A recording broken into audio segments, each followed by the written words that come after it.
These coins are hitting all-time highs, everybody. Bitcoin just broke an all-time high just minutes ago. Michael Saylor, the Chad of Bitcoin, he said he's going to raise $600 million in debt to buy more Bitcoin. That was this morning. And then we just had one of the biggest Ivy League schools say they're going to put almost 10% of their allocation into Bitcoin. All these are massive. This is why Bitcoin's pumping. It's time to discover crypto.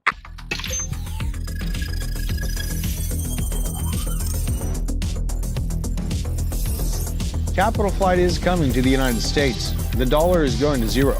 And that's what makes Bitcoin so special. You have to have gone through a couple cycles to understand. Once the price is able to clear this level, the breakout is on its way. This is your indication to jump in now.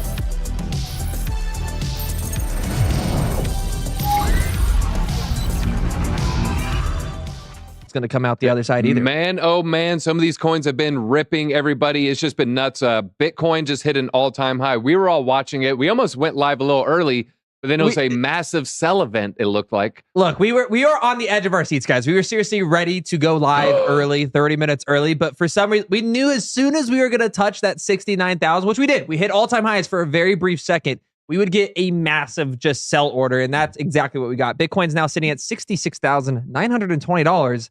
More volatile than ever. So today, guys, we're going to be diving into why this is going to move this way, as well as some really cool metrics on historical statistics on where Bitcoin's about to hit next. And of course, the altcoins we think are going to follow. Yeah, we're going to talk about some altcoins. We have identified some winners. But folks, let's just go straight to my screen. I got in a little bit, I'm going to tell you, we have a 2-minute chart right now, and you're going to look at some of the selling. It's just been going nuts, folks. This is Bitcoin was on its high. This is Binance. Right? It was a little bit lower on Binance. Folks, this is a pretty massive move because this is 69,000 right there. This is a 2-minute candle. If I spread it out just so you can see, in one 2-minute candle, all the way from above $69,000, plummeted all the way down to 68,157. The next 2-minute candle bounced up 68.4. And then that thing wicked down all the way down to 67,000. Back up. Oh my God. Hey, that was a shakeout just to get rid of the leverage traders there. And then you look again right now is looks like it's finding a little bit of support. Bitcoin likes bouncing around 666. I don't know why. Can you measure that with the? Yeah, let's go ahead and measure some of these moves, folks. Again, these are 2-minute candles. We're talking about violent swings. In just a matter of minutes, Bitcoin has fallen. That's only 3.8%. We're getting, what is that, $5,000 candlesticks again? Yeah. I think we're in a bull market. I think it's safe to say this is bull market material. But shout out to the people who shorted the call from 69. I really felt like a short at 69 was pretty good move right there. If you did a 20x, for instance, you're up about 75%. On your trade right there. Shout out to Blofin, anyone who got those trades in. But let's look at some of these prices, folks. And again, we're going to identify some winners in the market. So Bitcoin's pumping. There's a lot of coins that haven't pumped yet. We think that they will, and we're going to identify those. So even if Bitcoin bleeds, Bitcoin drops 20%, Bitcoin falls to 40, who knows? These coins will fall less than Bitcoin is our prediction. The whole name of the game is increase your sats, increase your Bitcoin holdings there. Bitcoin is still up on the 24-hour chart here. You can see on the 1 hour, it is down 0.6%. It is up 66,000. Don't worry, you shouldn't feel bearish at 66. Don't let that little 2-minute candle freak you out. But Ethereum was the one that was going parabolic, 3,700. If we look at this, it was flirting with 3,900, really kind of getting close to $4,000.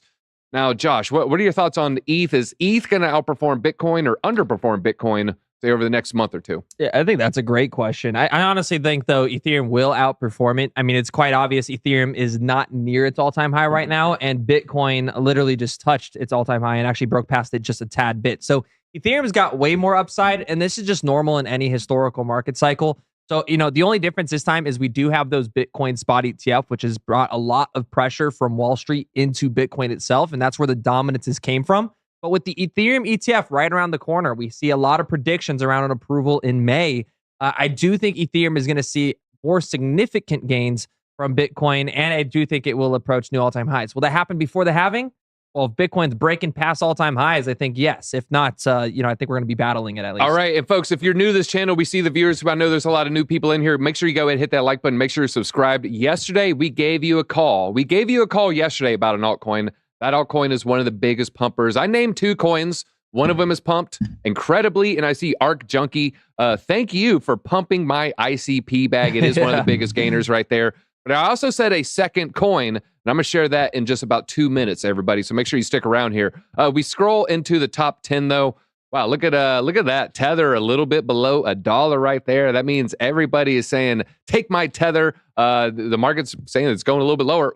Why would you sell Tether? To buy more Bitcoin, to buy some Ethereum, to buy some of these altcoins. Solana is up 136. We have XRP, even though everything is pumping, everything's looking great. It's the biggest loser in the top 20, I believe. Yeah, it is the biggest loser in the top 20. I would never have thought. There's a lot of XRP holders, but they're feeling not terrible because they are up 13% on the 7-day and they're up 25% on the 30-day. Cardano, also one of the big losers today. Cardano is down 3.2%, still holding strong, 75 cents. I do think Cardano can touch $3, maybe even $4 in 2024. Keep going down. Dogecoin and SHIB. Look at these two coins, folks. Dogecoin still just taking a big run. I think a lot of people on Robinhood are selling that Bitcoin. They bought at the top in 2021. They bought a $55,000, a $60,000, a $62,000 Bitcoin. They have the Robinhood app, and they saw that $200 fall. Oh my God, that $200 is only $100. Now it's only $50, and now it's back up, hitting some of these levels. I think a lot of these people are buying Doge on Robinhood. I think that was one of the main reasons you're seeing it pump. But Josh, Drew, how the heck do you explain Shiba Inu? Shiba Inu is up 300% on the month. That's more than a 4x. It has done about a 3.5x just in the past 7 days. Yeah. What are your thoughts on Shiba Inu? I took a little bit of profit. We bought some bear market bottoms. I shared that call. Man, I'm glad I only sold 20%. The thing keeps running. Yeah, my thoughts are, I'm going to pull up this image on this tab right here. Of Elon's dog? Not close, but it does have something to do with the good old Shiba. But the crypto money flow cycle, guys, this is actually, it's normal to see these memes pumping. And this is where I'm going to splash some cold water on kind of the market here. But we have a lot of metrics to go over today. Altcoins, I believe, that can hit $2 like CeeLo. We'll get to that, guys, later in the show. We have a ton of TA, a ton of metrics and on-chain analytics where we're going to going through with you guys. But the money flow of crypto, the money flow in these cycles, guys, is historical, and it's based off multiple cycles. And how it works is you start, of course, with fiat that floods into Bitcoin. Bitcoin's price starts to pump. That money starts to then be taken as profit and flow back into large caps. Then as large caps pump, which is Solana, Ethereum, your Dogecoin, your Binance, your BNB, that will then be taken as profits and move into mid cap. So if you guys are new in crypto, this is how it works, guys. From mid caps, it goes into small caps, which is going to be, guess what? Your meme coins. Now, of course, Pepe and Shiba, they would be classified as your mid caps because they had such high market caps already. But there's meme coins like Dog with Hat that have been crushing it. And that went from literally like a $0 to over $1 billion in the last few months. And that's because of the flow of money and the trajectory that we're seeing here. And so it is actually completely normal to see all these meme coins pump, in my opinion, and now see Bitcoin be the one that's actually the top gainer in the last 24 hours. We got breaking news, folks. Hit that like button if you like the breaking news. It looks like Facebook and Instagram might be down, folks. I see someone in the chat just posted it. Beach Guy Dave said Facebook being attacked. While you're talking, I looked it up on X account, and yeah, here the crypto network breaking. This guy has 80,000 followers. Instagram and Facebook has went offline as users unable to access the platform or refresh their activity feeds. People coming to X to see if Facebook is down. Always love this picture. Drew, what are your thoughts on this train? How the heck does this train even move still? They got some infrastructure problems there, DZ. There's a safer way to transport people around town. Shout out to India. We do love India here. Hey. I think we do have a lot of Indian viewers. The biggest English-speaking country in the world. Their railways look way better than American railways, so shout out to them with theirs. No, but the that's actual right. infrastructure looks pretty good to me. Yeah, that's better than American railways. Yeah. So congrats. Hey, Screw you, America. I would rather ride that train than one in Ohio, maybe in the East Palestine area. Anyways, let's go back to the charts, folks. We're getting off the rails here already, and it's only been 10 minutes. I said it. This is that channel, folks. I said 2 minutes. I'm going to share our calls here, folks. Well, yesterday, I told you ICP and Celestia might be looking pretty attractive, and this is the metric I use. I literally just clicked the 7-day, and then I looked, what are the strong projects that haven't pumped yet? And then ICP was top of the list. I mean, next to Flare. I wasn't thinking about buying any Flare, but when I saw ICP, one of the only coins that hasn't pumped today, I was not surprised at all to see ICP one of the top 5 gainers. So really good job there, folks. And then I still see TIA, maybe not looking all that great on the 7-day. If we go to the biggest losers of the 7-day, Say is down, but still has a pretty good month here. SWE is down. Look at SWE. Maybe SWE's on sale. But TIA is the project that I probably have my eyes on. I might even DCA a very small amount today. Maybe do a little bit more on Friday. But let's look at the biggest gainers, everybody. Shiba Inu, the number 2 biggest gainer. eCash, number 1. Theta Network. Terra Luna Classic, now in the top 100. I don't know how I feel about that. Not the biggest fan of that one. ICP, congrats everybody. But Tau is up. Josh has been telling you about that one. Optimism is also up 10% on the day. Mantle, Crow. We got a lot of Crow holders in the chat. Hit the like button if you've been holding some Crow. Crow is looking great. Crow's up 100% in the last month. 55% just there. Look at Beam. Beam's doing well. Oh, let me share this. I talked about 2 meme coins yesterday, 2 B-Cats. I shared my story. Forrest, aka Sistine Research, tweeted out B-Cat. I bought the wrong one. The Beam Cat team, they messaged me. We were talking. They seem really nice. They're like, hey man, we're not trying to shill anything. We just want to onboard people into Beam. I was like, hey, I appreciate that. So shout out to the B-Cat team. They're just really, really cool people. All right, but now let's look the biggest losers, folks.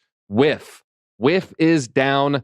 People are still doing pretty good off that. Look at that, up 6x almost in the 30 days there. But WIF is down 20%. Floki is down almost 20%. Bonk is down almost 15%. Skip Say, and then we have another meme coin down. Drew, Yeah. what are you seeing in these meme coins? Is it too late to buy a meme coin? You've been given the best meme calls. You give it in the basement. That's another channel we have. Well, what's your thoughts on meme coins right now? You saw Josh's chart. Biggest losers. Is it dead? No, I mean, this thing ain't dead. Let me fix this camera though. This is unbelievable. So yeah, basically I took profits on Pepe and I bought more Constellation DAG with that. Last night, Pepe has had an absolute rip roar. This is like, I liken it to the animal spirits returning to the market. That's what it felt like the last bull market cycle. The, Doge explosion, all of these things. It's kind of an old, Great Depression saying, but animal spirits are back. It's my bellwether to know that. Well, I'm watching Avatar right now, the live action on Netflix. Let me know if you're watching Avatar on Netflix. I never watched the cartoon. Now, when you say animal spirit, do you mean like Cherokee Indian Nation, like, anime? Like, I'm part Cherokee. Is the wolf inside you right now? Yeah, well, I am part Cherokee, DZ, so there is that. But, more or less than Elizabeth. Never mind. I'm not going to say much more by exponential. You look more amounts. tan. I will say that. But yeah, seeing Doge do what it did last bull market cycle, I always kind of kept Doge in my mind as a canary in the coal mine. Shiba Inu kind of took that spot from Doge as the more upside. Had my brother-in-law hit me up. He made a few $1,000s off a very small SHIB holding. And it gets people excited. It's like a way to onboard a lot of people that might not find crypto otherwise. So I'm all for meme coins. I had a gorilla token just about more than double last night on me. So the chaos is back. Just sit back and enjoy the ride. Harambe? Yeah, I did want to point out that, though, this goes perfectly with this money flow chart, guys. So if you haven't seen this, make sure you guys go get this on Google, because seriously, there's your small caps. Look at it, guys. As your meme coins and small caps drop in price, that was obviously helping elevate Bitcoin just a little bit. I am very curious to know, though, Bitcoin hits all-time highs and then Facebook goes down. Is that a coincidence? Why at the same exact time? That's the question I have. Very, very interesting. And I remember from Social Network, it seems like Mark Zuckerberg takes that pretty seriously. I don't think he's happy right now. That's what he gets for, what is he in India right now, right? So the cat's away. The mice is he there for that wedding? Is that right now? I don't know. Oh, wait a minute. Is that the same wedding where Rihanna performed? I don't know. I'm going to pull this up while you go. I'm going to try to find this. There's a clip of an Indian. I think he's labeled as India's richest son, aka, he's maybe piggybacking off dad's accomplishments. He's showing Mark Zuckerberg a $1 million watch. But speaking of clips, we do have a clip now, folks. This is AI generated, and I thought it was real, and it seems real for the first 10 seconds. I just want to share, now that we're hitting all-time highs, you're going to see more of these with Elon Musk. You're going to see Mark Zuckerberg. You're going to see, Janet Yellen, Michael Saylor, and all these videos are going to be AI generated, and they're going to try to tell you to buy a meme coin, an NFT. I'm just telling you this, and we're going to show you this so you can be vigilant. There's going to be a lot of AI deepfakes. Let's listen to this one. It's only 20 seconds long. The last 10 seconds, it takes a left turn, folks. Can we hear it? I can hit refresh. Regulations and legislations at length, and we have come to the conclusion that instead of regulating, we are going to ape a fat bag each into laptop and pump it to over $1 billion, 300 million trillion market cap. Let's fucking go, crackheads. All right, so, I don't think she said, let's effing go, crackheads. That seems like more like, I don't know, the president's son might have said that at a party or something, but wow. I don't, I probably shouldn't have said that. But I don't think, I think we'll see more and more of these. And folks, I just wanted to share that with you. And Nick, what are your thoughts on the tumbleweeds? And then we're going to talk about crypto again. What the heck is going on with those, man? I don't even know it doesn't make any sense, right? Yeah, the tumbleweeds are God's punishment on a fallen and backward people. Okay. All right. I like that. All right. Let's talk about MicroStrategy, everybody. We were leading with this story because I think this is maybe signaling that the bulls aren't done. Wall Street's not done. Big money's not done. If anything, we might see a rat race of the top 500 corporations in America as they try to add Bitcoin to their balance sheet. Basically, they're seeing what Michael Saylor's doing. They're seeing what MicroStrategy has done with their holdings. They're saying, every year, our cash balance on hand just shrinks 10% due to inflation, maybe 7%, depending on the number or depending on who you listen to. They're losing value of their coffers every year. Some companies like Apple, they got $100 billion just sitting there. Do you want to lose $8 billion a year if you're Apple? No. Well, yeah. I guess they do, right? Because that's what they've chosen to do. All right, well, let's talk about Michael Saylor here. He's going to buy more Bitcoin, folks. I know this almost seems like a fever dream. This is from this morning. Yes, he announced this on all-time high day with proceeds from a $600 million convertible note sale. This isn't going to be like sketches of a Ford T-Bird. No, this is he's going to be selling debt in the form of you can cash in later for his company there, equity if you they can't pay it back. So it'll be unsecured senior obligations of MicroStrategy and will bear interest payable semi-annually on March 15th and September 15th of each year, beginning September of this year, and then they'll mature in 2030. So he's raising $600 million in debt. It's going to mature in 2030, and he's going to buy Bitcoin with that $600 million. Nick, Josh, how do you think that's going to look? How will this investment look March 15th, 2030? Will he look like a genius, or will Bitcoin be lower than 69K? Look, I think the one thing Michael Saylor has done is proven everybody wrong. So whether or not he buys at the top again and it drops again in value, the guy has over $12 billion worth of Bitcoin and is one of the most successful companies on the market right now. So, raising $600 million, I think this goes without said. I honestly think Bitcoin will be at much higher prices in 4 to 8 years. And this is something he's looking at from a long-term perspective, and he's not looking to simply just swing trade in the short term. Yeah. There's no swing trades here. LOL, Ford T-Bird. That was my first car in high school. All right. Throwback right there. Yep. I did find the post here for Mark Zuckerberg, guys. So if you didn't know, this is kind of like, it might be breaking news to a lot of you guys. But Mark Zuckerberg and pretty much every large tech giant is at a wedding in India right now. And he geeked out. Apparently, this is going viral on Twitter. He's geeking out over a watch.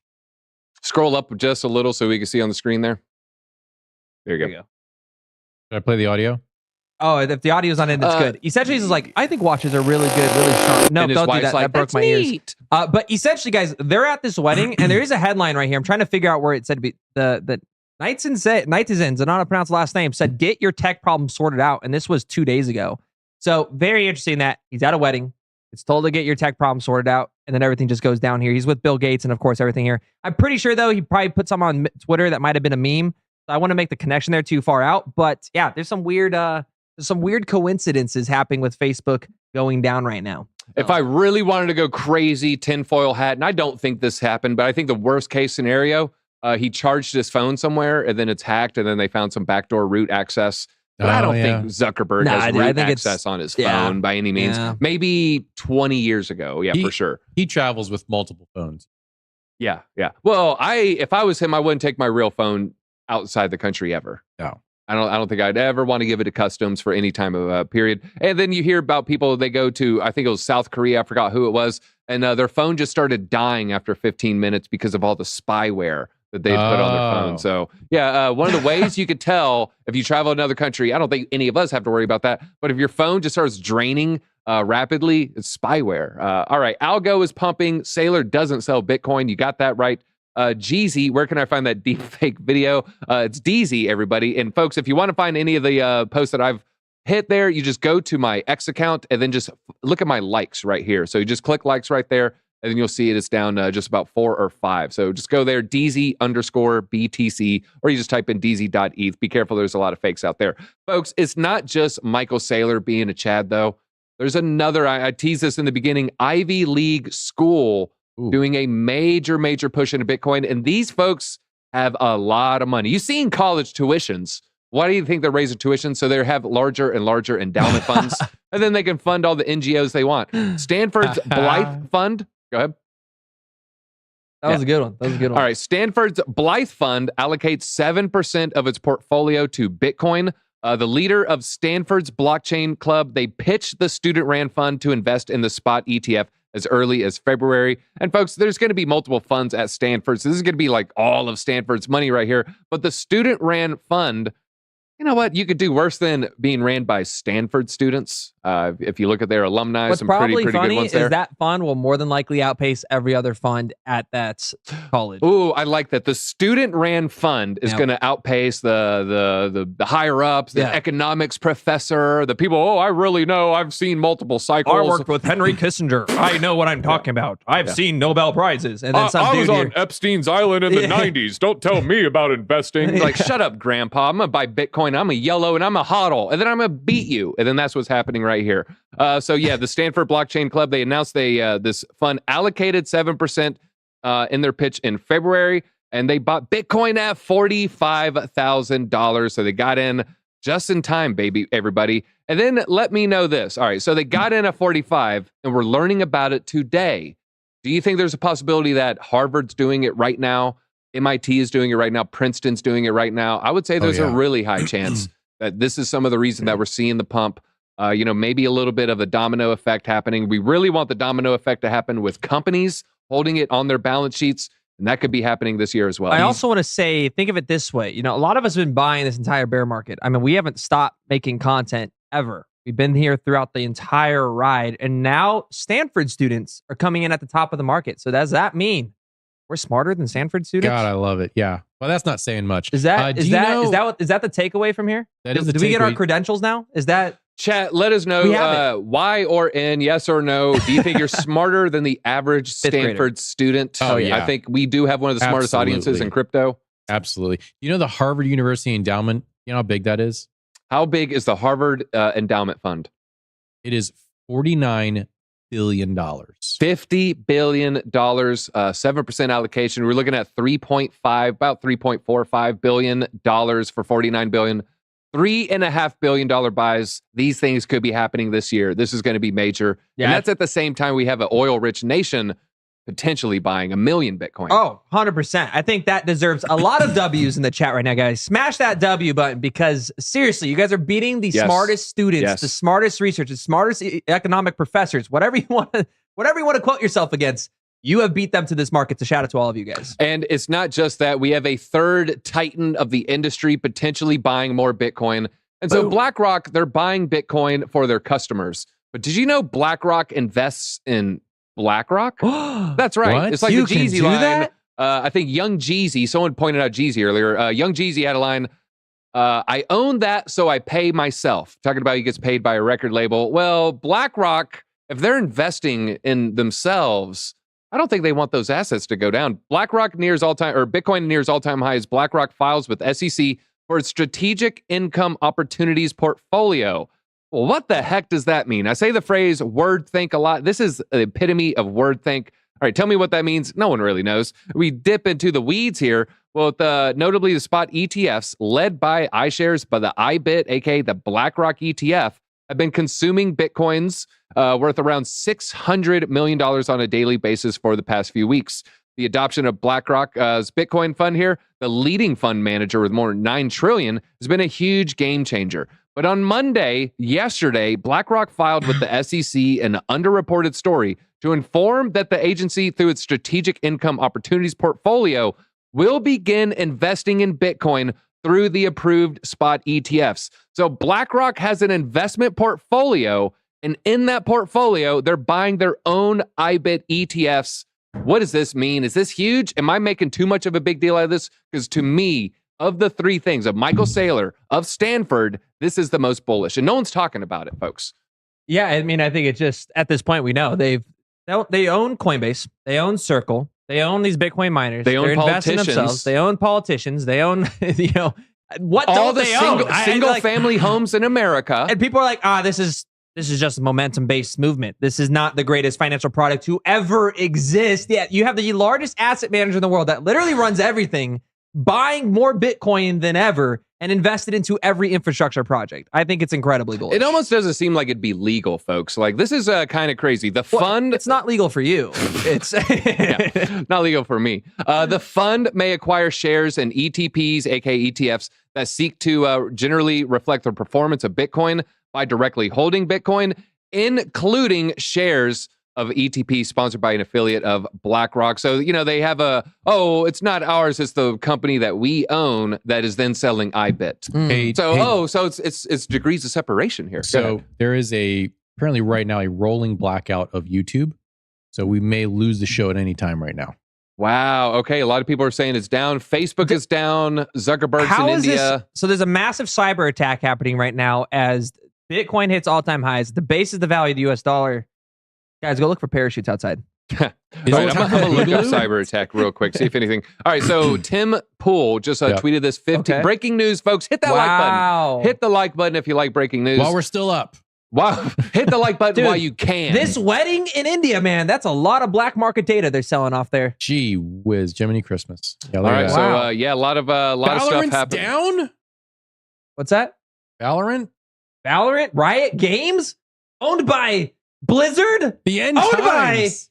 by Tencent. Oh no! Yeah, a lot of chicanery happening right now, folks. All right, well, folks, just be careful out there. If you are trading, use low leverage. Looks like open interest right now, all-time high is 3 billion. Was up in 24 hours. Yeah. Find a couple more. Might be more and more platforms just being taken down as we speak during this stream. So a lot of the derivatives markets has 44 billion in open trading contracts. These could be made long or short, creating liquidity pools, increasing volatility. But it looks like the open interest increase here, it was huge in the last 24 hours. And it looks like a lot of it due to the Bitcoin rally right there. So a lot of high funding rates. Just be careful because the crypto liquidations were high, folks. You got to be careful shorting the market in a bull market. Oh, yeah. We try to, I will admit the last trade we did on stream on Blofin, shout out to Blofin. We got a link below if you want to do a little trading. It was a short, but folks, it was a short for like 3 minutes with a very tight stop loss and a very, very quick take profit area. I generally do not have any long-term shorts during a bull market ever. Even if you think, it's going to bleed Satoshis for 2 weeks. I am not that guy. You got to be careful trying to short in a bull run. It will wreck you, folks. So if you are going to short, I was using like 10x leverage, which may be a little degen, but I'm a degen, folks. Hit the like button if you're a degen too. So you see here, who's leading the way? Bitcoin, $170 million liquidated. ETH, 90 million liquidated. Doge and SHIB beating Solana, which is pretty interesting there. But folks, be careful. Pepe, another SHIB one. So if you combine the SHIBs right there, they're actually beating Doge, just barely though, but beating Doge. Yeah, a lot of people just getting wrecked. But folks, we do have Kelly. He's going to look at some charts with us. Kelly, I've been looking at the 2-minute chart. But I'm crazy. I'm a maniac. I'm a maniac like a lot of our viewers out here, all right? They got 30-second charts up, 15-second charts up. Tell us it's up only and to the right, right?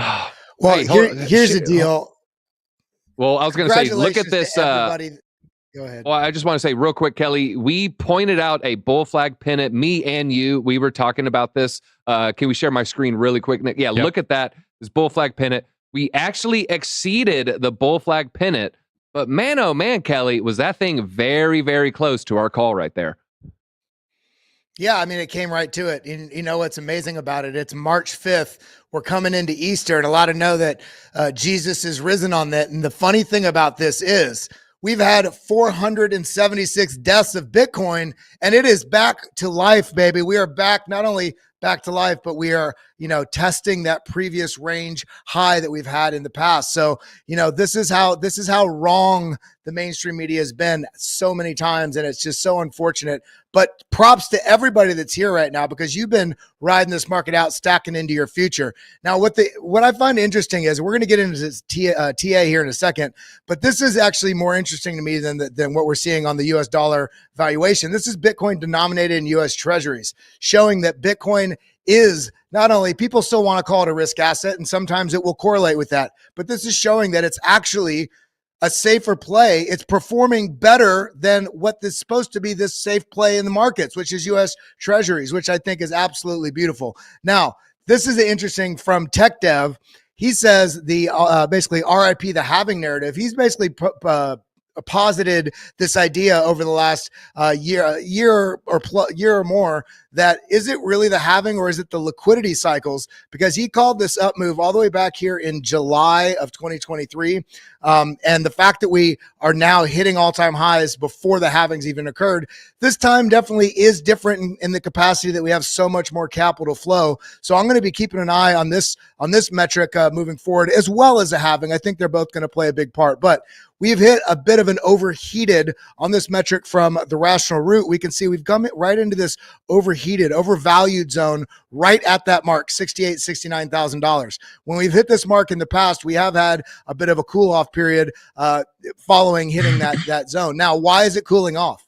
Well, here's the number of addresses with over 1,000 coming right into this level that we're just at. There, some of these addresses were already sort of de-risking or getting basically taking a little bit of profits out, pulling some money out of the market. So that definitely had some impact. And then, of course, Joshua Jake on here telling us we got to pay attention to this damn fear and greed. Extreme greed means high likelihood there's going to be a selling opportunity, which means a buying opportunity is going to present in the coming days or maybe even weeks. Remember, things don't have to go straight up or straight down. We could have a choppy market going sideways and really frustrate the hell out of anybody. I know in the past, I've seen multiple months, 180 days plus, with markets just chopping in a sideways range. Now, when we're looking at the liquidations, we've come right into the zone where we had a little bit of a magnet here with this brighter color, which is essentially liquidations that were in the zone. We kind of flushed this out. And I think right now what's happening is everybody's a little uncertain as to what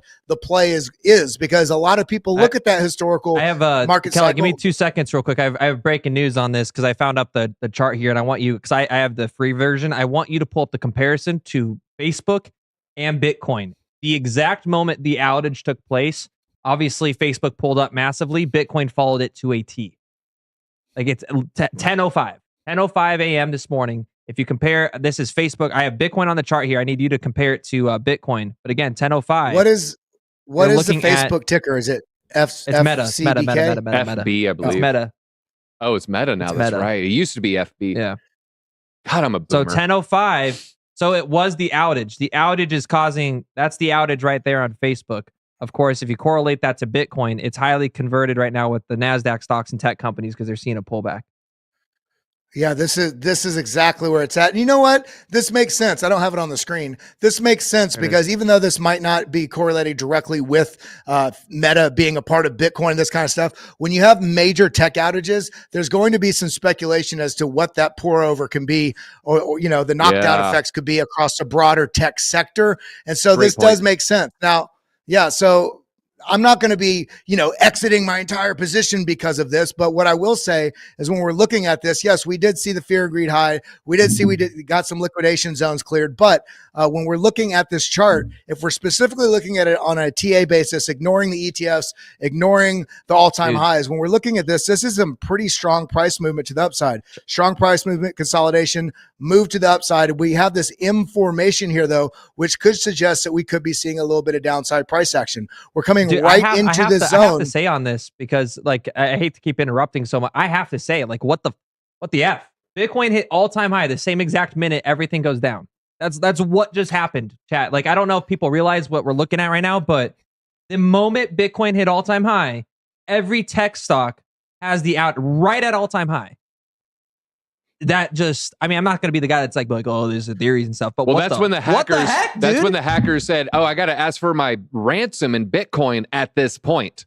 Yeah, I don't know. That's I don't obviously know. I I don't don't think know. that's the case, but A lot of people that I talk to that are not fully integrated in the space or have done the due diligence on this, and maybe this is right, maybe this is wrong, but a lot of people out there that I've spoken to, the majority of people don't even really understand Bitcoin yet. They just are now starting to see it being talked about regularly on CNBC, but they think of it as this strictly only digital fake money. They don't understand how it's made. They don't understand that the US dollar is actually the fake money. And in this case, because it is a tech-based currency system, I do think that when we're having tech issues like this in the future, we may see some impacts on the price. Now, the question is going to be, to your point, is this something that's coordinated because you can't attack Bitcoin?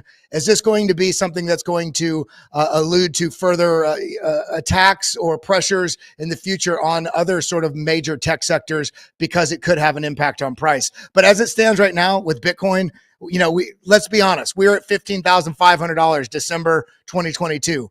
Nobody thought, most people didn't think we'd be here in March before the halving and be, basically touching, even if we touch it and drop 30% from here, even if we touch it, drop down to 38,000 or 35,000, this will still be a bullish structure. In fact, I think the number one metric that I'm looking at when we look at the charts is we have a couple areas right below us. This 65, which is where we're at, but 64 is a previous range high. The next level down, which is only 15% from this high that we just had, is 59,000. If we lose that, we have plenty of areas. And realize this, everybody, please, every one of these levels lower is not a frustrating thing. Every level lower means you have another opportunity to get in at a better price, because we see what these basically supply demand dynamics in the fixed schedule of reduction of inflation. Most people still don't even understand this. This is the best asset on earth. I hope the price goes down from here because I want more of it at a cheaper price. In fact, I'd like for it to stay at this level because the mood is higher. But I'm ready either way. Did you guys want to look at any of those altcoins that you mentioned, Tia? Or kind of looking at a couple things. One, I do want to bring up. Someone said, "What are our thoughts on AeroDrone?" We got in at 30 million, 37 million. I think a video release or when we were talking about. So it's 120 now.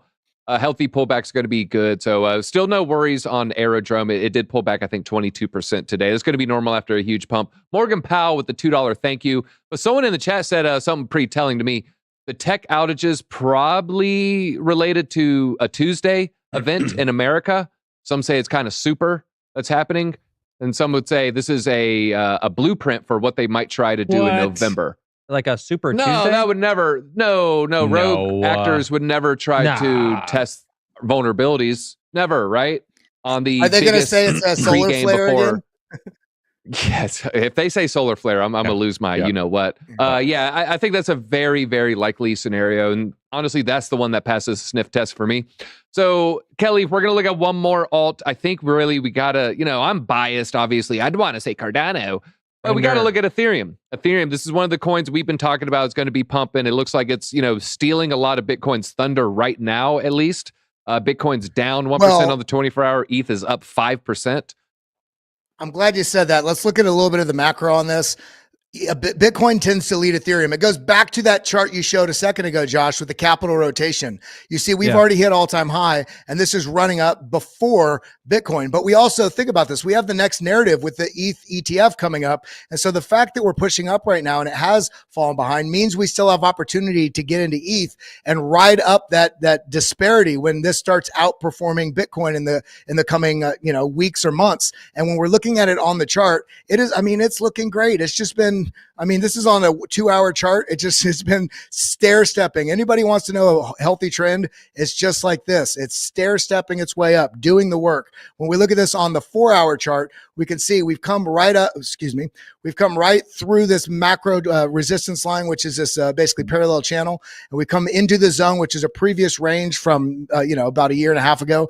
But on Lux Algo, we see we're actually pushing right up into the premium zone. Premium means that the cost for what's going on with the market trend suggests that the price may be a little hot right now and it may need some cooling. We can also see right here on the oscillator matrix, these are both basically relatively the same high while the price is going way up. When we look at this on the Bitlab trading stack, we see that we also have the momentum wave is rolling over, stochastics rolling over, RSI is rolling over, but we still have very strong money flow. I expect if we do get a pullback, it'll probably be mitigated with a pretty strong bounce above the 3,400 level. But as it stands right now, I mean, I am bullish on this market.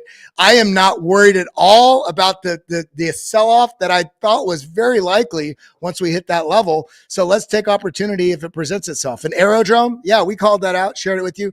It's in a 55% pullback right now from its range highs. And they're just printing better and better metrics every day. It's 2 times the TVL than every other DEX combined. Ooh. And Coinbase has money invested in it. I'm in, baby. All right, you made it official. I'm going to split my DCA, TIA, and Arrow. So that's going to be what I do there. All right, good job, Kelly. Really, really appreciate it. I'm glad he brought up Lux Algo. Man, did I miss a scalp short on Lux Algo. I just want to point out a little bit of a trading tutelage right here. This is what we call bearish divergence. You see a little price peak right there and then a price peak right here. But if you look at the RSI, it actually went lower. So price went higher, RSI went lower. Typically, this is a good scalp short opportunity. This is on the 2-minute chart. And if you just say, I'm a 10x guy, I'm not even going to try to catch the top there. If you just kind of got a little decent range there, wow. $1,000 would have got you $550 with a little 10x there. And then I would probably close it, folks. I would be closing that scalp short if I was in a scalp short. Big shout out. God, man, I just don't like to short during a bull market unless it's a scalp. But yeah, that would have been a good trade. I want to go right buy there, right now man. so bad. I knew it was, I want to go buy right now. Like this is so clearly, like, I'm actually so agitated right now with what's happening because this is like the tech outages. Yeah, or? it's not. This isn't Bitcoin's fault. It's pulling back. It's like at the moment it hit all-time high at 10:05 a.m. this morning Eastern time, we hit an all-time high in coin. I'm stuck on this, and now we're at like 64K Bitcoin. Like this is some opportunity. I'm sure you're watch this in 12 hours, maybe not even, maybe in 3 hours they're gonna come out and be like, oh guys. Someone spilt water on the server. Oops. Like I like Chad's suggestion. No, it's going to be a solar flare again. As a solar flare. It could be that too. They're like, yeah, the sun farted too hard today, guys, and that caused Bitcoin to drop by 12%. So. You know what? A bunch of cow farts gathered above the North Pole, change the magnetic polarity, and the next thing you know, your Facebook's down. It's the meat eater's fault. Look, I'll say magnets. How do they work? We don't know. All right, let's talk about Tether, everybody. Oh wait, no, gold. Oh yeah, stablecoin first. All right, Bitcoin on verge of all-time high. Why? Tether minted another billion USDT.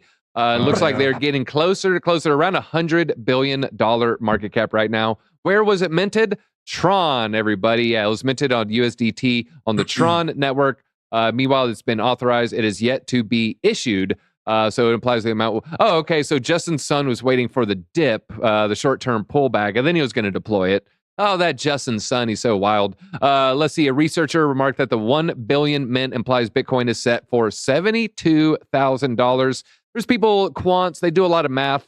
Hey, when $1 billion is printed, typically the markets will kind of do this. It's really, really hard to just assume it's going to go to 72, but it is a bullish thing when $1 billion hits the market. Why? Because they use this billion to purchase crypto. Typically, it's Bitcoin is the number one. How stable coins have fueled it. Yeah, I mean, we kind of just went over that. I want to share this. Willy Woo, saying Bitcoin going to $125,000 by the end of 2025. So he's saying that top for this cycle, very conservative. I'm coming in. I wouldn't say that's very conservative. I would say this is a conservative number. I would say 90 something is very conservative. 125 though is starting to feel more and more like FUD. I would have said, yeah, Bitcoin's probably going to top out 120, 140. Feels like FUD to me now. Now I feel like, whispers of 200K shouldn't get you locked up in the insane asylum. That's all I'm going to say. I'm not saying it's going to go to 200K. I'm just saying it wouldn't surprise me. Water breaks magnets. Water can break everything, right? Enough of it, high enough velocity there. ICP is now down 18%. Looks like maybe ICP overcorrected right there. That's pretty interesting there. But now I want to talk about gold. Gold, take a little victory lap, gold bug. So I might come back to this gold ETP thing. Gold rises above $2,100. Nick, gold's an all-time high. Peter Schiff's trying to take the victory lap. Do we let victory lap commence here? I love gold. I mean, he is at an all-time high. Does he deserve to be able to take? Do the gold bugs deserve a victory lap, Nick? Adjusted for inflation, they're not at an all-time high. Okay. Yeah, So that's they got cold some water. time. They got some time. All right. That's a good bucket of cold water right there. So yeah, it looks like it broke got all-time high, set all-time high. But adjusted to Nick's point, gold set really the all-time high in 1980, everybody. Then it went on a many year bear market. I want to say it was 20-year bear market right there. So gold contract gained $30, sell at $21.26, the highest level dating back to the contract's creation in 1974.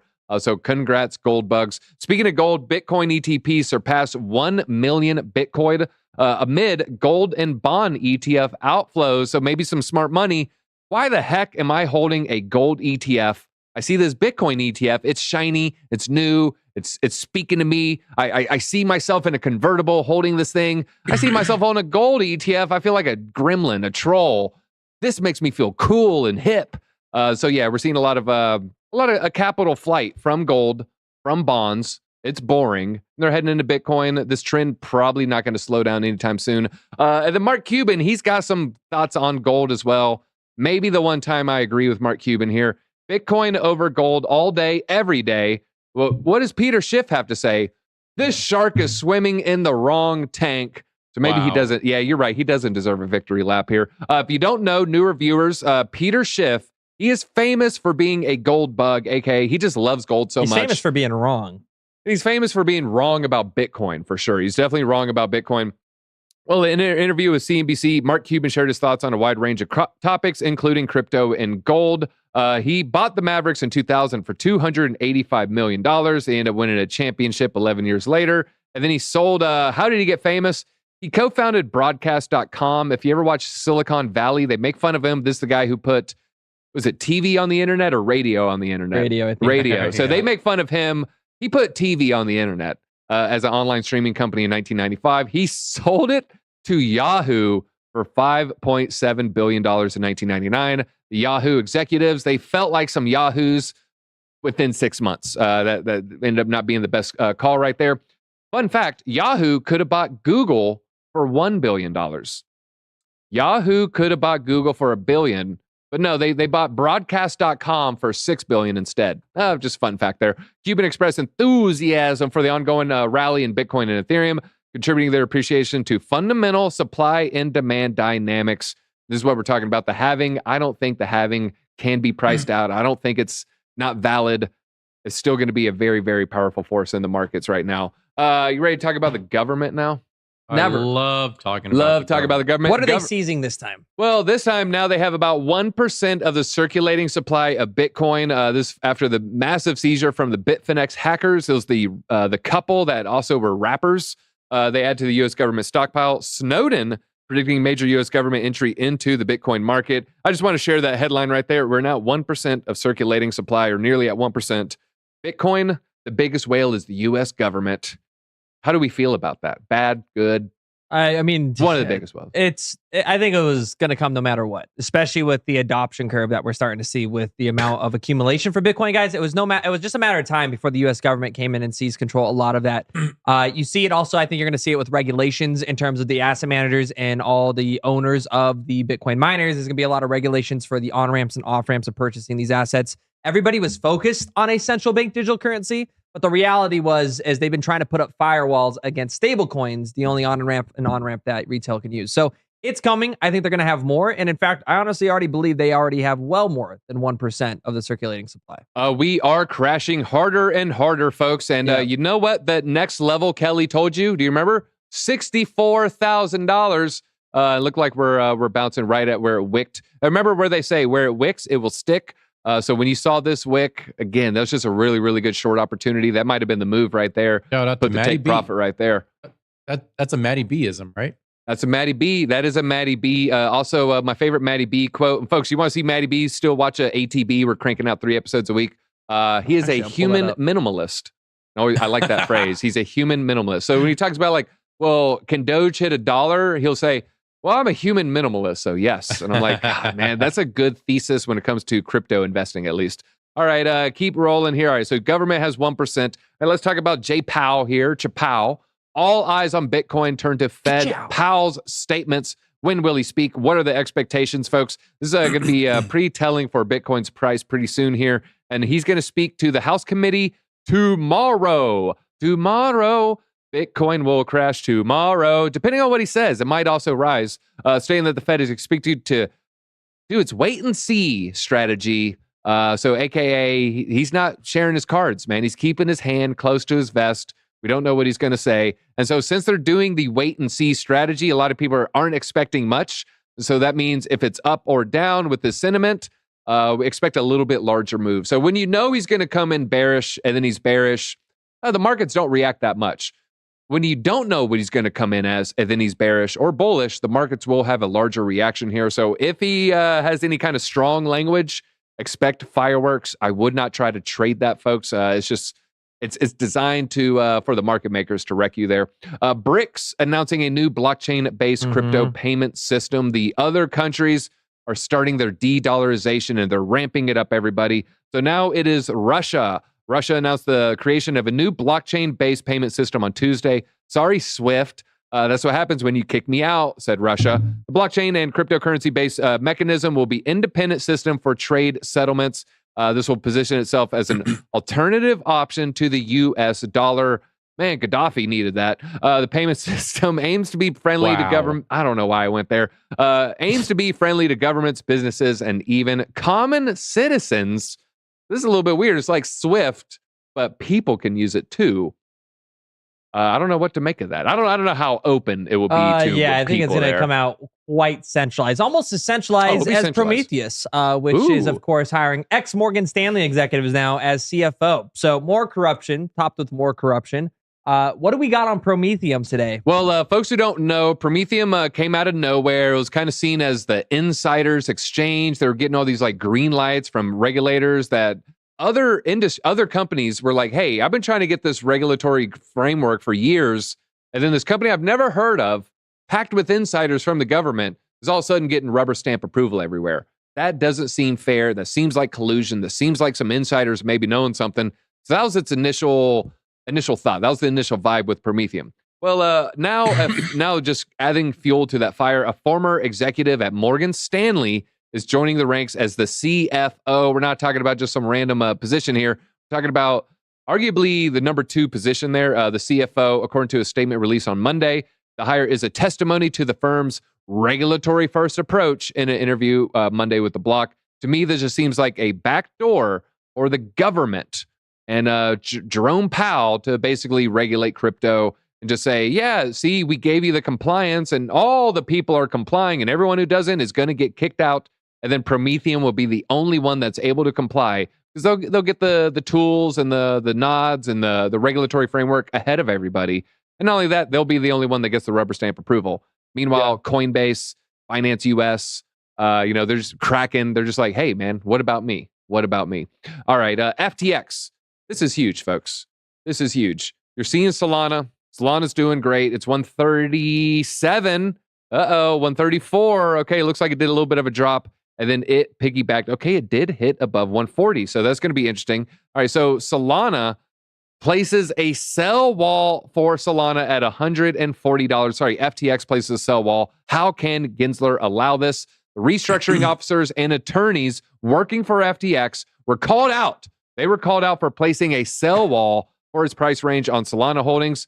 Let's see, Marty Party looks like he found 350,000 Solana tokens been stacked up for the sell pressure on Binance. According to Marty Party, Solana was purchased by FTX at $16 a coin, and then it set the sell wall for $140, meaning they'll be making a profit of $123 per coin. As stated by John Reed Stark, former SEC official, he's a lawyer for FTX. They said they've made a boatload of money from the bankruptcy proceedings. One law firm handling the bankruptcy will generate so much revenue that even if the firm took no other engagements, it would still rank as the top 200 largest law firms in the U.S. All those fees tell us what we already knew. They should be liquidated and not reorganized. He said, while giving an example of a single law firm involved in the bankruptcy process. So just be careful with Solana sell pressure. If it takes a long time to break out of 140, you can blame SBF. Morgan Powell, $5 super chat. Looking for a good AI coin that can be bought on Coinbase, Render, or Fetch. Unless there's another one you prefer. What are you thinking? Coinbase is a good question. I don't know necessarily what they're going to have directly on it. I would say if you're going through the wallet, there's definitely lower gems that I would say like Clore or OPSEC or something like that, or OPSEC. I don't even know how to say it properly. Operation Security, I think is how it stands for. But ultimately, guys, Render for sure is going to be leading that industry. We do have 1,314 beautiful people watching though. If you want to see our favorite altcoin picks, I promise you, Morgan, at the end of this, we're going to be breaking down the products and the altcoins that we believe are going to pump next and move next with these markets. Because even though we're hitting all-time highs, we have a lot of really cool picks that we're going to be sharing with you in just a couple of moments. But first, we got to cover what's the real bankruptcy going on right now, which is my wallet and gas fees. Because dang, these are draining my wallet. And this is going to tie into our winners. Stick around. We're going to give you some altcoin winners. And folks, I just pointed out yesterday's, it was ICP. If you got out before the Bitcoin crash, you're doing fantastic. It was one of the biggest gainers there. ETH gas fees skyrocket again, pushing NFT mints near $400. Folks, I spent $170 on gas yesterday. I was talking about it yesterday. Wow. Holy crap. I had to take profits. That is bull market. I had to vibes. do a bridge and I had to take profits on something. 90 and 80. $90, $80. Yeah, Ethereum level 1 DeFi is just stupid. Well, I pulled, I had to get it off ETH. So the bridge was to get it off ETH and then onto an L2. And then I could actually have 27-cent transactions. Yeah. It was a breath of fresh air. It's going to, shout out to the Beam Cat community. Yeah, we're almost back to the NFT craze when it was like $400 per transaction. Like Ethereum is so trash and people don't want to admit it. Trash. That is no normal person can afford a $400 transaction. That's filling up your car right now with gas for like 10 weeks. Yeah, you're trash, kid. You're trash, Chain. Get good. All good things come at a cost. In this case, skyrocketing prices around the market. I've also seen a huge steep rise in the gas fees. Let's see, they surged past 174 GWE. If we were to look right now, where are we at? 166. Wow, so we're right there, just knocking on the door of the record right there. Demand's still high. So to give an indication of the severity here, the average charge to complete a typical NFT transaction, $372 right there. Swapping tokens costs as much as several points, upward of $220 per transaction right there. Woo, that's a whole lot of money. And borrowing is $186 per transaction. And then attempting to escape, just like trying to swap out, over $70. So I caught the wick. I caught the wick on gas fees. That always, you know what? That's bull crap because I refreshed and went from 80 to 70 and then I snapped it. And so that's what people don't understand about gas fees. You're looking at an $80 gas fee and you're like, man, I would never do that. ETH refreshes every 11 seconds, I think, 11-second block time.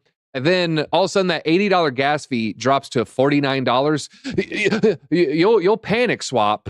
And so just like you get FOMO in crypto, you get FOMO with gas fees. And then next thing you know, you're like, later on, you're like, I just spent $50 on a gas fee. But an hour ago, I thought it was the smartest thing in the world. Now that the dopamine is worn off, I feel like I got fleeced here. Yeah, it happens constantly. And we had a question in chat regarding, what are our thoughts on Ethereum ETFs? I think they're going to come in May. Around that kind of mass approval that we saw just like we did recently with Bitcoin ETFs in January. The next one I think is like, do you know the day? It's like May 23rd or May 16th. It's somewhere later in the month of May, but I do expect those to see some upward movement. Or actually get approved. So that probably means, guys, unfortunately, this bull market is going to be bigger and more explosive than the last one. There's going to be more and more retail, more and more adoption, more and more wallets. Ethereum is going to be a lot harder to use and is exactly why cheaper networks will see a lot of volume. So watch out for like the networks like Solana that are way cheaper and easy to use because everybody can actually afford to use them. Yeah, we've been talking about this for a long time, man. As ETH goes up, these gas fees, people are not ready. We were saying this during the bear market. People aren't ready for $100, $200 gas fees.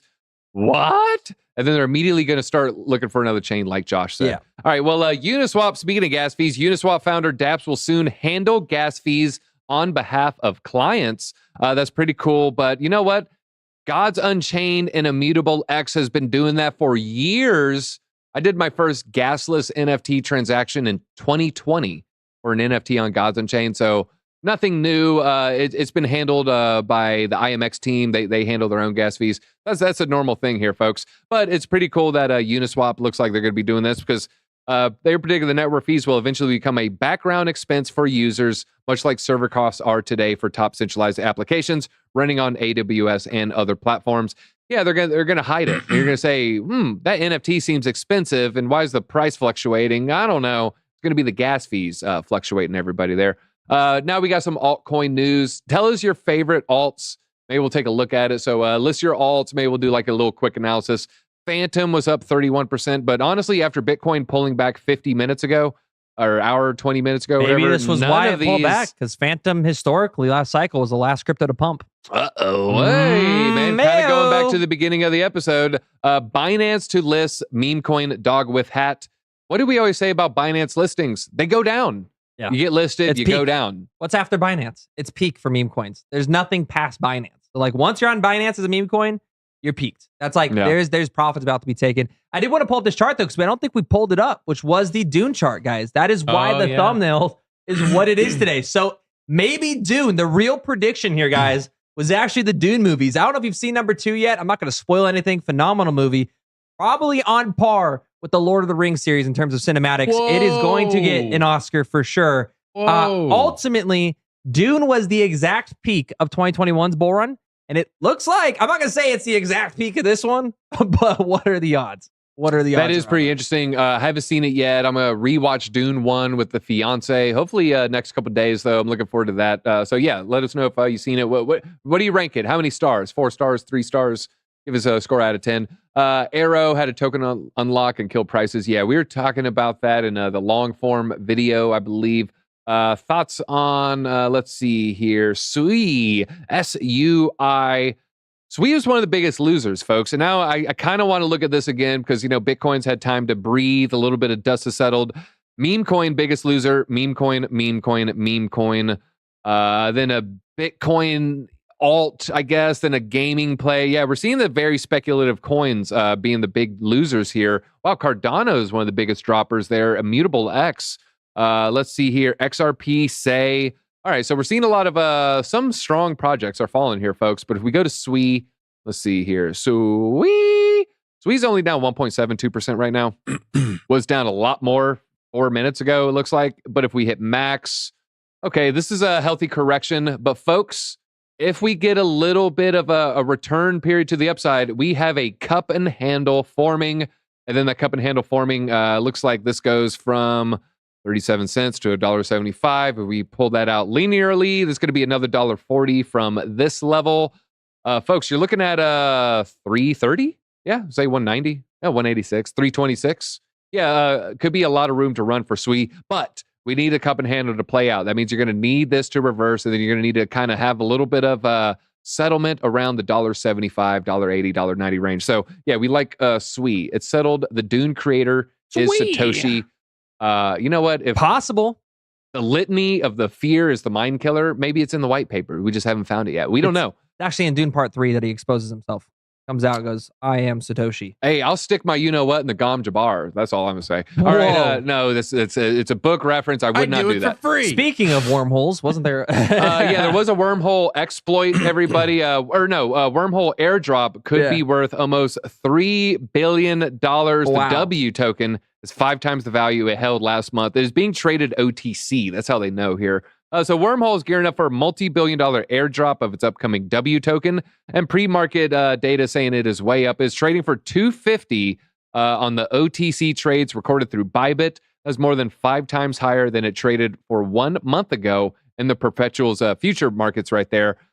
It's done a 5x in 30 days. The higher and higher it goes before the airdrop, the higher the odds it's going to dump on the airdrop. And so if we keep seeing this thing go up, you might want to buy this one after the crash here. Math adds up to an immediate airdrop worth $2.7 billion at current prices. One of the largest airdrops in crypto history. What was the largest one on Solana just recently? The Jupe, right? Jupe airdrop. Yeah. Do you remember what the Jupe airdrop was worth? I can't recall. It fluctuated so quickly. I don't remember. Maybe someone in the chat let us know there. Yeah, the Jupe airdrop. Someone's asking about Jupe, Pith. Pretty bullish on Pith, man. I might need to add more about Pith. What do you think about WorldCoin from Sam Altman? Well, I think it's weird that the guy that's pushing AGI, artificial intelligence, reaching human, I think it's weird his last name is Altman. That right there is a little bit weird. But that being said, they say he has a reality-bending distortion field around him. He can make teams create products that they never thought possible. Another person who had this was Steve Jobs, and it seems like he has a 100% success rate. And so it's hard to bet against that. I actually said WorldCoin's going to go up real high. People should probably buy that. And then it did like a 5x in 2 months. I personally just was not going to buy WorldCoin. Still not going to buy WorldCoin. I will only scan my brown eye. All right. Yeah, I said it. All right. A little Cardano news real quick, folks. You know I love Cardano. Hit that like button if you also love Cardano, a.k.a. the people's coin, a.k.a. the first Gen 3 L1. Cardano adds $2 billion in 24 hours amid a 42% volume surge right there without even any kind of like crazy meme coin action right here. You think it would be Snake pumping it up right there. Shout out to Snake, by the way. Biggest meme coin on Cardano. This significant increase has captured the attention of the crypto market, witnessing a surge of over 7%. And then Cardano ended up having been one of the biggest losers, falling almost 6% right there. Cardano chief backing lawyer John Deaton, friend of the show. He was just on about 2 weeks ago with the max donation. Charles Hoskinson max donated for Deaton to run against Elizabeth Warren. The highest legal donation you can do, $3,300. And again, he's going to be running against Elizabeth Warren in the state of Massachusetts right there. So shout out to people just fighting for crypto. Little bit of NFT news. An alien CryptoPunk sold for $16 million. Yeah, that's insane. This JPEG that connects to a IPFS server. This thing is worth $16 million. There's only 9 alien punks. After aliens, it is the monkey. After monkey, it is zombie. And then it's just all humans. The aliens are the rarest here. And then, yeah, look at that, man. Huge sale right there, 16 million. There's also a Bitcoin ordinal drop. Yeah, that's huge. The Runestone project's going to be huge. We covered this a couple weeks ago. I kind of said what you need. You need to have a. I want to say off that I do believe this is coming with. So I'm not actually as bullish on the Runestone as much as the, of course, the Runes protocol that's launching at the Bitcoin halving on the 840,000th block. So this is part of that stream today, guys. Make sure you guys smash that like button. We're gonna be sharing some of our favorite altcoins real quick at the end of this year. Bitcoin ordinals, Bitcoin DeFi, all of that industry, I believe, is going to explode. And the Bitcoin ordinals founder, he is launching a competitor to BRC20s, which is going to be Runes protocol. And so I am excited for that. These airdrops, I think, are going to be worth a ton of money. To shout out to anybody that got into those. And if you want to know our favorite, Bitcoin DeFi projects, I went ahead and made a Twitter thread on it, guys, on why I'm so bullish on this industry. There's going to be $500 billion that's unlocked essentially and be able to be accessed because of these new standards.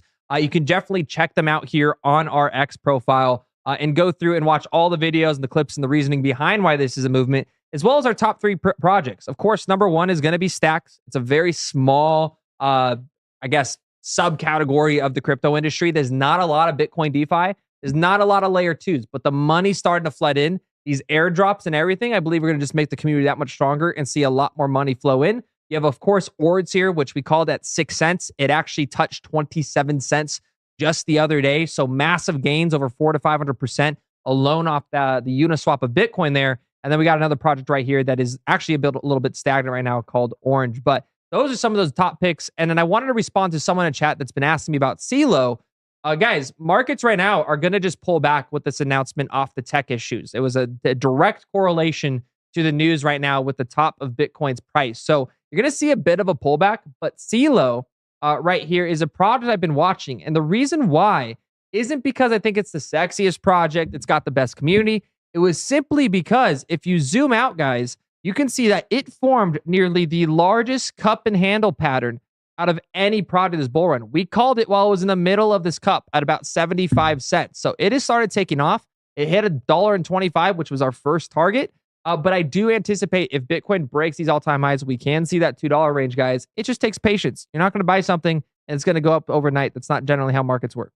All right. And someone said Bitcoin price tomorrow. I definitely don't think we can exceed 69K. I mean, we can, of course, it's Bitcoin. It's a bull market. Honestly, anything can happen.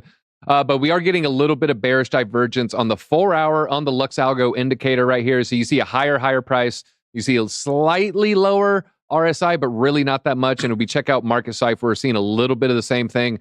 But the money flow is still green, still healthy. I would not bet against this market. And if I were to short, it'd be a 10-minute trade, 20-minute trade after a crazy wick to the top side. So you got to be real careful out there. We do have a Blofin link below if you want to trade a little Bitcoin, though. But speaking of trading, you might have done pretty poorly if you're trying to trade on Coinbase. They got another glitch again. That's why we're shouting out Blofin so hard here. Coinbase faces repeat zero balance glitch amid crypto trading fervor. But folks, I got some thoughts here. One, I'm not going to attack Coinbase. I'm not going to attack Brian Armstrong.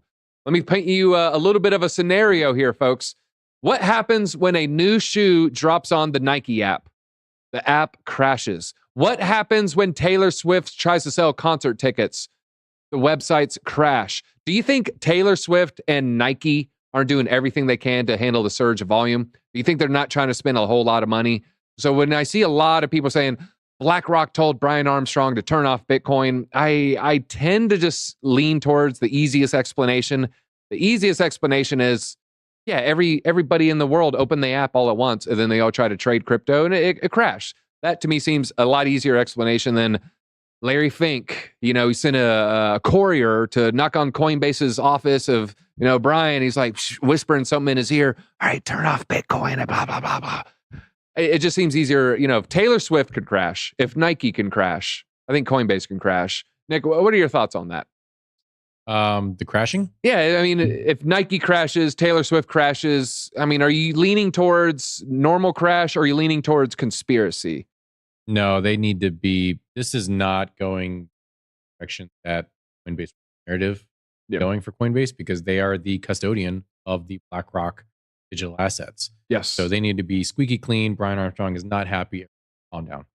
Yeah. So you don't think Brian Armstrong did this on purpose? No. Did Vlad Tenev turn off buying for GameStop on purpose? Yes. So we will call out bad actors. I don't think that's the case right here. Deadwood, in the beginning of the show, we covered there's an internet crash that happened. The millisecond, it felt like, at least the minute Bitcoin hit all-time high, then a cyber attack ensued. A lot of things were down. Some say it's Bitcoin all-time high. Some say it has to do with Super Tuesday, which is a giant election day in America today.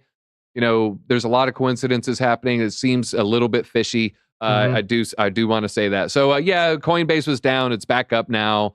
It was down, a few days ago. It'll probably fall 3-4 more times before they finally get it right. I think they'll probably get it right. Let's see here. Compare the product of G Swift, other gaming infrastructure. You might buy some swiftly. With that, I am going to go buy some crypto right now. I have the itch. I'm gonna do that. Do you have a fever? I'm gonna put 2,000 into Bitcoin right now. Live on stream. No, you're not. I'm gonna put it right now into it. Give me 2 seconds. I just bought a bag of Say, because Say's down like 8%. Because I'm always trying to add to my Bitcoin bags. That's fair. Buy crypto. Okay. 2,000 Bitcoin. We're gonna go. And Coinbase is working right now. So here it is. You can go ahead and see the 2,000 right there. I don't know if we can see it on the charts. That's $2,000 right now of Bitcoin. Wait, that says Bitcoin pesos. Cash. Let me tell you, that says Bitcoin Gold, E-Gold. It's actually Bitcoin SV, the real Satoshi. The real Satoshi. There we go. Review order. We're gonna go ahead and hit buy now. You guys are gonna see this transaction go through. That order just got submitted. So there's $2,000 Bitcoin at 65, 64, Spot 9. buying like a maniac. I'm just Spot buying like a maniac. It's just clear market manipulation. So there's my Bitcoin for the week. And I haven't bought in Bitcoin, guys. I'm telling you, I haven't bought in Bitcoin since like $38,000 Bitcoin, $39,000 Bitcoin. So that's where I'm at right now. All right, so we said we're going to pick out some winners, everybody. To me, I think the big winner for altcoins leading into the next 3 days, L2s, because the world is waking up to gas fees. And not only that, Ethereum is outperforming Bitcoin. So we got two complementary narratives. ETH outpumping Bitcoin, gas fees are going astronomical. And then at the same time, we have the Denkun upgrade, which is going to make L2s even cheaper. So really, we have a perfect storm of 3 narratives for L2s to pump. And so I'm putting out a bold prediction here. I put out a bold prediction yesterday. 2 coins going to pump. One of them was the biggest gainers. The other one is freaking flat, freaking TIA. What the heck's wrong with you? I still think TIA is a good buy. I think we're going to see a pump in L2s. I think IMX is going to have a good day over the next 3 days relative to Bitcoin, folks. If Bitcoin falls 10K and then IMX falls, I don't want you to be like, you said IMX. Relative to Bitcoin, I think IMX is going to have a really, really good 72 hours. I think more and more people are going to learn about gasless transactions. Oh, wait, there's a chain where they don't charge gas fees like at all. And I'm not saying like 2 cents, 27 cents, 0. I think a lot of more people are going to wake up to IMX doing that. And then if I had to give one more L2, folks, I'll tell you what I'm thinking here. First, we're going to go ahead and we're going to hit CoinGecko. We're going to go down to Polygon, which is going to be the largest L2. We're going to click on Polygon. I think Polygon is my second call. I just want to give something a little bit more degen and let people try to maybe figure that out. Then you go down to categories, and then under categories, you're going to see L2. Click L2. You're going to pull up the L2s there. Optimism fully diluted valuation is pretty high. Arbitrum fully diluted valuation is pretty high. They have a pretty high unlock coming pretty soon. So I would probably want to go a little bit lower cap here. Quick swap. Man, I don't know if I want to go this low. I'm kind of looking. You're saying stop? No, go that quick low. Swap. Quick swap. Quick swap. All right. So where was quick swap at? It's like 588. It's not even listed in this. This is busted. Yeah, that happens a lot with categories. It's the number one Polygon decentralized finance platform, and it's not listed as L2. That's crazy. Oh, okay, because it's a DeFi play on an L2. Okay, still a good call. Okay. I would say that's pretty good there. Folks, I think you're going to do pretty good with any of these from number 2 to like number 6 or so. Starknet is too new. Be careful with this one. Yep. I mean, this is, let's see, it's not even that old. It launched the end of February. It's only March 5th right now. That being said, I wouldn't be surprised if it goes to $3 like fairly soon because the VCs want an exit strategy, and so they might try to pump that. Josh, do you have one L2 to share? L2 it's just Polygonmatic, like you're talking about here. It's Polygonmatic, I think, is the most undervalued layer 2 on the market, and that's because it is switching to Pol, which, like you mentioned, we're gonna have actually videos dropping on that very soon with this migration. But it is now going to turn into a blockchain agnostic, complete layer 1 attribute, in my opinion, and it's going to have a hyper productive token that nobody is ready for. And I think that's going to be why you see DEXs and a lot of the DeFi on Polygonmatic start to pop off, especially at a time where Ethereum is approaching high fees. Polygonmatic and cheaper fees are going to be needed more than ever. And folks, we said where it wicks, it sticks. Low end on the chart right here, folks. It's like we almost kind of know what we're talking about some of the time. Where it wicks, it sticks. Looks like it's finding a little bit of support there, folks. Just be careful out there with the high leverage. That's all we got. Hit the like button on the way out. We're here Monday through Friday, bringing you live content. Thank you for joining all the new viewers. Thank you for hitting that subscribe button. Wait till you see our videos that we put out tonight. It's going to blow you away.